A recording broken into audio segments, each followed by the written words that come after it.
Okay. So you started off as a vegan for 13 years. You've gained 23 pounds of muscle. And we know this because we use a medical grade body composition machine, the InBody. You started out at 47 pounds of muscle, and you're up to 70 pounds of muscle since you started. You've lost 15 pounds of body fat in the process. You've increased your metabolism by hundreds of calories. You can now perform dips and chin-ups. You're deadlifting 200 pounds per reps. You're eating 5 to 6 times per day. And you've accomplished a lot in your 2 years of training. It's very impressive. And I'm sure there are lots of people that are wondering what exactly it is you're doing and how you're changing your body in such a relatively short period of time. So what was your goal when you started this? And just tell people how you kind of got into this. Yeah, so my goal originally was, so I was a couple of years to approaching 40 years old. And my sort of objective was to be the best version of myself coming into my 40th year. Mm-hmm. So I think I just turned 38, or give or take a couple months, and I knew somebody else that was already coming here doing personal training, and I had touched base with them, asking them like where they had gone and whatever. So anyway, that's how I got directed towards you and to your clinic. So anyway, after that, I just obviously came in, spoke to you, started doing the personal training, and it just kind of took off from there. Mm-hmm. It was a deep interest that I had to like really make the best version of myself as I was approaching 40, mm-hmm. which I feel that, of course, the goal is always continuing, but I at least hit that goal for where I was at that time. Mm-hmm. That's awesome. Yeah, great job. Yeah, those numbers we talked about are very, very impressive. You must be proud of that. Yeah. Yeah. So what's interesting to me, and I think a lot of people might want to hear about this, and just your perspective on things, is what was it like transitioning from being a vegan for 13 years, someone who didn't eat meat, to now adopting this sort of bodybuilding style of eating, where you're eating meat 5 to 6 times per day? Why did you make that change? Sure. So just for clarification too, it was more of a vegetarian lifestyle over vegan, just for anybody who is watching that, sure. There is a big difference between the two. So 13 and a half years of being a vegetarian. So sort of how that kind of came about was I just one day was actually eating a meat dinner and just got turned off of it. It wasn't any one thing in particular. And then from there, 13 and a half years had passed by. After I had started getting into training and learning more about the body, what it needs, how actually important protein is to the overall development of like the full function of the body is actually probably a better way to put it, and something a little bit more relatable to people as well. So anyway, knowing that with what my goals were or are, I really started to need to introduce animal protein back into my diet. So after being so hardcore, I guess, about, like being turned off of meat, and which then kind of evolved into like a little bit, and this is going to be completely contradictory now, but, just the love of animals and what have you, although again, that was not sort of like the driving point originally. But anyway, just knowing what my goals were and are, and how important that is, it was and is necessary for me to take that step to transition into being somebody who's eating meat again. So with that, it was a bit of a slow process coming back into it. I had to do a lot of thinking and sort of prepping my mind to come back into that.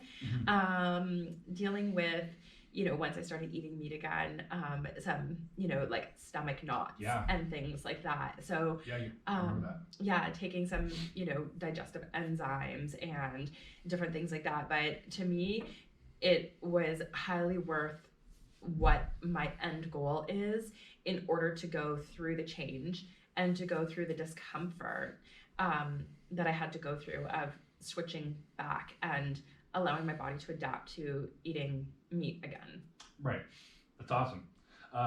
Thanks for sharing all that information with us. So just to clarify, you made the change because after you learned a little bit more about what your goal required in order to build the muscle, lose the body fat, and be where you want to be by the age of 40. Yeah. You realize that the vegetarian eating style wasn't not going to be conducive for that goal. It's not where it's at. Okay. Unfortunately, it's just not, maybe as good as what sort of is marketed to us. Right. And yeah, I thought before eating a vegetarian lifestyle was definitely the way to go for different reasons, of course.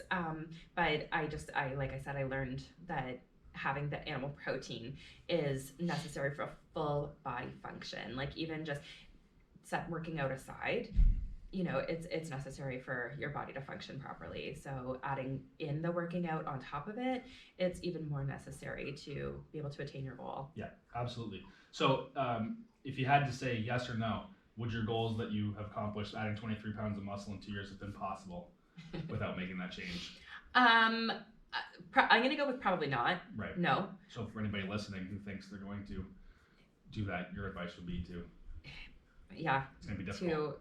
It's going to be very difficult. Okay. Yeah, absolutely. I just wanted to clarify, right? It's interesting because there's a lot of people out there that follow these mainstream diets and maybe don't have the correct information at their disposal. Yeah. Or they have an ideological belief, like you said, with the animals, right? Yeah. But in reality, the body just doesn't work that way. So I think it's good for people to hear it from you. And I think my original scan reflects that, actually, with having such a low muscle mass. Yeah, when you came in, you were at, like we talked about earlier at the start here, you were 47 pounds of muscle, which is actually slightly under the normal range. Mm-hmm. And now you've been up to 70. Yeah. So you've gained 23 pounds of muscle while losing fat. So clearly the training and whatever you're doing with your diets is working. So I'm going to actually ask you a bit more about that, if that's okay. So what does a full day of eating look like for you? And I know it's different between like when you're trying to gain muscle and lose fat. So why don't we go with like somewhere in the middle? Like what is kind of like a rough day look like for you? Sure. So probably kind of like typical outlook of the eating and diet is I make sure I eat as soon as I get up. Okay. Because I've obviously gone all my like sleeping night or sleeping hours without eating. Right. Typically for me, I really try hard to eat at like a 3-hour interval. Okay. Not over 3 hours if I can really help it. So if it happens to be 2 hours, that's fine. But basically my diet consists a lot of, like for what my goals are is, and again, like you said, kind of depending on where I'm at with what I'm doing through the year. But it's always going to be protein and then adding carbs to that. So like my diet these days, since I've been bulking since September 1st, has been reintroducing a fair amount of carbs into my diet again. Okay. Yeah. So, which, a lot of people will shy away from carbs, but again, it's a necessary process, especially with wanting to gain and build muscle. And interesting. It's such a weird concept to hear from a female that you want to gain weight. And you're okay with putting on body fat, right? It's still hard for me to wrap my head around that daily. And right. I think that's something that's really important to put out there. Even though I know what my goals are and I'm pretty regimented to that, just thinking of, where people are, where I was when I first started, and then to where I am now, it's like I said, it's still hard for me to wrap my head around that and to keep going forward.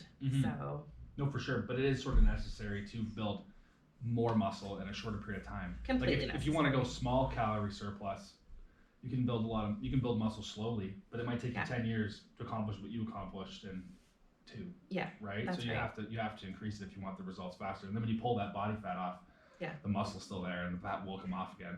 That's right. As long as you burn it off.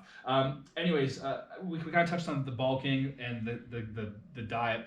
Let's not talk about adding in the carbs and stuff so much. I'm more concerned about what stays consistent between both the cutting phase and the bulking phase. Like what stays consistent? So what does meal 1 look like for you on a regular day? Sure. So meal 1, actually I do typically like 2 scoops of protein powder. Okay. So that I'm getting enough protein, some calories, all that kind of stuff. And then usually mixed with a bit of like berries, some kind of fruit added into that. Okay. Yeah. Awesome. And then what does meal number 2 look like? This is about 3 hours later, like you said, right? That's right. Yeah. Okay. So meal 2, 3, and 4, sometimes depending on if I'm eating 5 or 6. So will definitely be a base of protein, regardless of what I'm doing throughout the year. So adding carbs, not adding carbs. So it's typically chicken. Some days on my off training days, I'll do a red meat, like a flank steak. Sometimes like a burger instead, but typically it's going to be an animal protein. Okay. So you're having protein 4, 5, 6 times a day at 3 to 4 hour intervals. Yeah. Right. That's right. Okay. And why do you eat so much protein? Why so much protein? When I tell women clients or people who are looking for help, they're very hesitant to eat 4, 5, 6 times a day. They find a very hard time to eat the protein, right? Right. Which you kind of alluded to when you switched over from the vegetarian sort of lifestyle. It was a little bit hard at first, right? It was. What would your advice be to women looking to sort of achieve the same things you've achieved: gain muscle, lose fat, change their body composition? Why is protein